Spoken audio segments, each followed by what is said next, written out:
Hello everybody! So today's class is going to be about operations with complex numbers, multiplying, dividing, and raising them to exponents.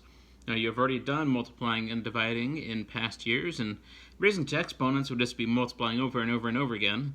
But we're going to learn some quicker formulas when it is in polar form. And for the exponent one specifically, de Moivre's theorem is going to be super useful. I'm going to have to go through these pretty quickly in order to make a video under 15 minutes, so if you need to pause, feel free, but here we go. z1 times z2, I'm going to multiply those two complex numbers together. 3 minus 4i times 2 plus 6i. First adder and last, 6 plus 18i minus 8i minus 24i squared. I squared is negative 1. Making that plus 24, so this is 30 plus 10i.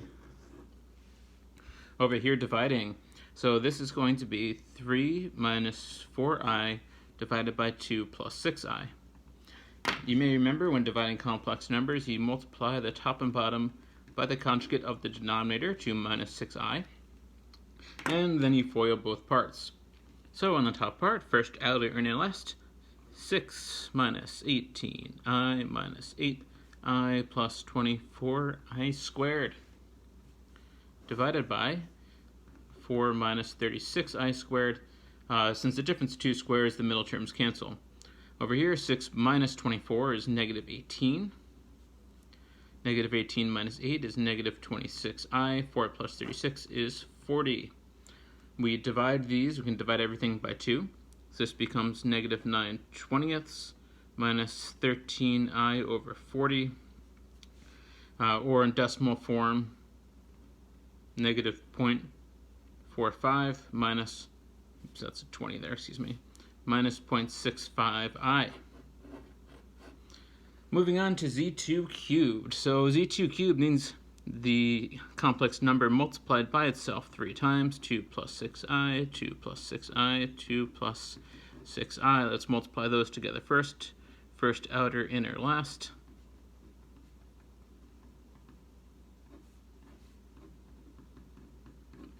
This is actually minus 36, so this becomes negative 32 plus 24i times 2 plus 6i. We FOIL again. Negative 64 first. The outer, 64, 128, 256. I plus 48i. 6 times 24 would be 144, so plus 144i squared. We then combine like terms. Negative 64 minus 144 is negative 208. Negative 256 plus 48 is negative 208.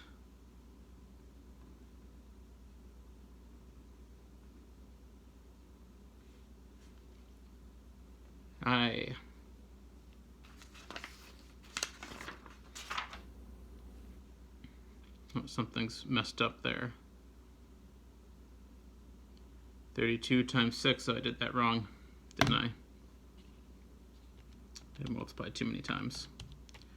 Yeah, that's 192. So that would make this minus 144i. Sorry about that. Negative 208 minus 144i is the answer there.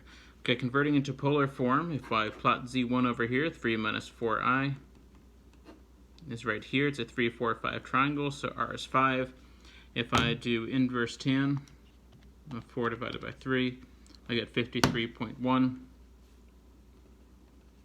And then to get the general angle, I do 360 minus that, since it's in the fourth quadrant, 306.87.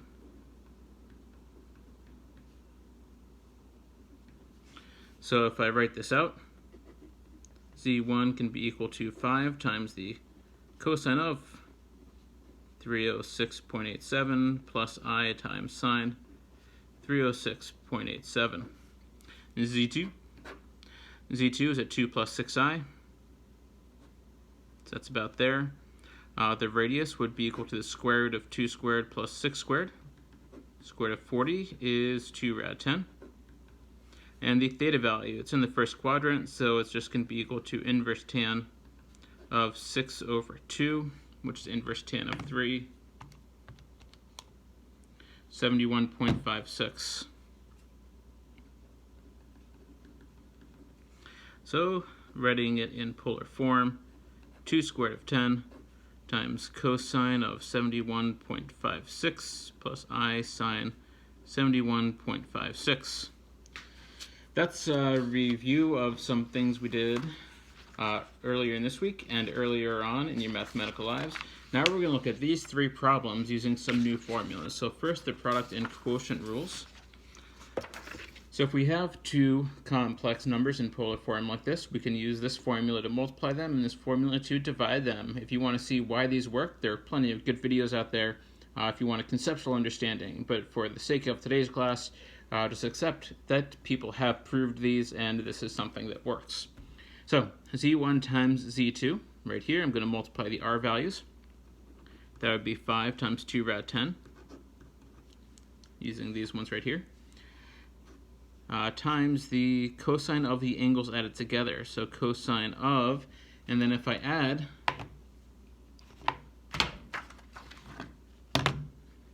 $306.9 plus 71.6, I get 378.5. So cosine 378.5 plus I sine 378.5. Now I'm going to throw this in the calculator, so 10 square root of 10 times cosine of 378.5, and I get 29.988. That's a little rounding error, that's actually 30. And over here, if I do the same thing, I'm just going to hit second enter and change the cosine to be a sine. I get 10.03, or roughly 10, so it becomes 30 plus 10i. Let's see if that's the same thing we got earlier. Look at that, it is the same thing, z1 times z2. Alright, so moving on to z1 divided by z2. So I'm going to use this quotient rule where I divide the r values, so it's going to be 5 divided by 2 rad 10 this time, times the cosine of, this time the angles are subtracted from each other. So if I do 306.9 minus 71.6, I get 235.3 plus I sine 235.3. Go back into the calculator here, 5 divided by, parentheses 2 square root of 10, parentheses times cosine of 235.3, and it tells me it is negative 0.45. Let's do the same thing. I'm going to hit second enter and change the cosine to be sine, and I get negative 0.65. So z1 divided by z2, is that the same thing we got using the old school method, z1 divided by z2? Hey, look at that. Woo, woo, same thing. The formula works. Woo. Okay, moving on to the final page, de Moivre's theorem. This is the most useful of the three things we're learning today, because if you can try to imagine that problem we did, the third problem where you cube something, imagine how long it would take if we raised it to the 10th or something. So this formula makes it so that you can do everything in one step. So that z2, I'm just going to rewrite what z2 is here in polar form, which is 2 rad 10 times cosine of 71.6 plus I sine 71.6. And that's this form. This is now raised to the third power. So if I raise this whole thing to the third power, n is now 3. R is 2 rad 10, and then the theta is the 71.6. So let's throw it in this formula. So we have 2 rad 10, r to the n, so cubed, times the cosine of n times theta, so that's 3 times 71.6 degrees, plus I sine, and then the same thing, 3 times 71.6. And calculator time. So 2 square root of 10 to the third power times cosine of 3 times 71.6. Negative 207.7. Same thing, except I'm going to change it to sine now. Negative 144.4. So that's our answer. Now, the original problem that we did this with, the one that I kind of messed up a little bit before, got negative 208 minus 144i. This is the right answer. The reason why this isn't exact is because this angle, 71.6, was rounded to the nearest tenth. If we had rounded a little bit further, it would have been much closer to the correct answer. But as it is, if we were to round this to the nearest integer, it would be negative 208 minus 144i, so it actually would be the same answer. Okay, so hopefully you can see how this is useful. Now, if this had been raised to the 8th, it would have still been one step instead of many steps. So, Timov's theorem. There it is. Good luck.